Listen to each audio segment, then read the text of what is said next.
বাকি অংশটা এখানে শেয়ার করলাম। এবার আমি ফিশগুলো খুব ভালোভাবে ফ্রাই করে নিয়েছি। অন্য একটি পাত্রে পরিমাণ মতো তেল দিলাম, যে পেস্ট বানিয়েছিলাম পেঁয়াজ আর টমেটোর সেটি দিয়ে দিলাম, ভালো করে কষিয়ে নেব। কষানো হয়ে এসেছে, সেই সময় আমি দিয়ে দিচ্ছি আদা বাটা 1 চামচের মতো। আবারও ভালোভাবে কষিয়ে নেব, পরিমাণ মতো লবণ। ভালোভাবে কষানো হয়ে এসেছে, যে পাউডারটা বানিয়েছিলাম মশলা সেখান থেকে 2 চামচের মতো দিলাম, দিয়ে আবারও ভালোভাবে কষিয়ে নিচ্ছি।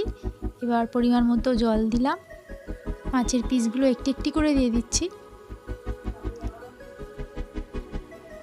প্রত্যেকটি মাছের পিস দিয়ে দিয়েছি। এবার আমি কাঁচা লঙ্কা কয়েকটি দিয়ে দিলাম, ঢাকা দিয়ে 5 মিনিট রান্না করব।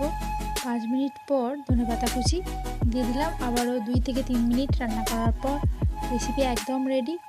আপনারা অবশ্যই তৈরি করবেন। আমার চ্যানেল সাবস্ক্রাইব করবেন। ভালো থাকবেন।